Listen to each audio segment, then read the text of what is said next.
Regalia of Men and Monarchs is a very weird game. It's a mesh between management, turn-based strategy, and to a degree text adventure with a sprinkle of RPG elements. Normally a game with so many genres doesn't work, but funnily enough, it does work and has the in-game calendar system that XCOM Enemy Unknown has with the Doom meter, where it doesn't give a fuck if you can't get everything done before the deadline is over. The story, from what I can interpret, is basically Kay of House Loren is the last remaining male Loren and has been tasked with restoring Ascalia, their kingdom by his late father. Once you get to the family castle, you're told by a debt collector that House Loren owes quite a bit of money. So it's up to you and your ever-increasing collection of odd friends to meet the deadline to pay off the debt, otherwise it's game over and you'll have to do everything all over again.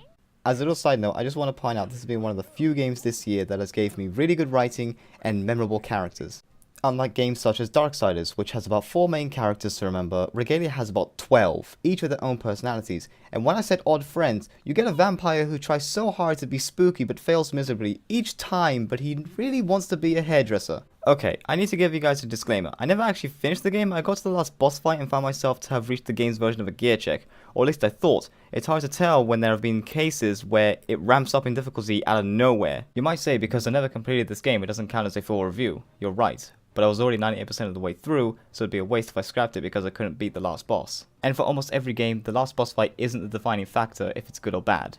All the combat and text adventure happens when you're venturing through a dungeon. The dungeons have 3 different types of nodes: adventure, battle, and conversation.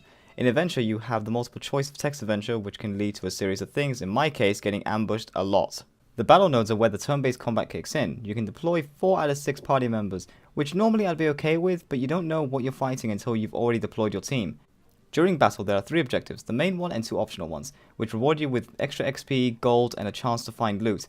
I know what you're thinking. This is where the RPG side of things are. Yes, but not to the extent you think. It's bare minimal, as are the skill points you can give your party members, which go from basic to ability changing. And finally, the conversation nodes. They are the save areas of the dungeon, as well as where you get to talk to a couple of your party members that are debating which can increase your personal bonds with characters. The personal bonds unlock abilities, crafting items, and even increase the gold you get from finishing battle nodes.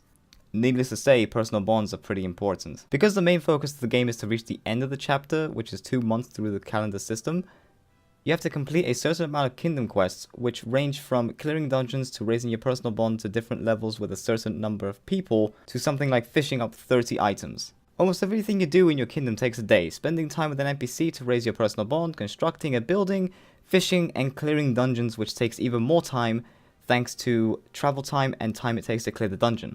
Throughout my playthrough, I felt there were too many load screens. They're short thankfully, but still, I have no idea what it's trying to load exactly. It's not a very demanding game. The only real issue I had with Regalia of Men and Monarchs was the fact that difficulty just ramps up out of nowhere, making the battle nodes completely unfair and also not fun. So to me, it seems that it has very bad scaling. Overall, I really loved Regalia of Men and Monarchs. I found this to be very fun. The writing is great for starters. I still remember all the characters and what they're into. And turn-based combat is what I love. Just a shame that it's not properly tuned. So with that in mind, I do recommend it. Just be aware that sometimes the game will slap you and make you its bitch.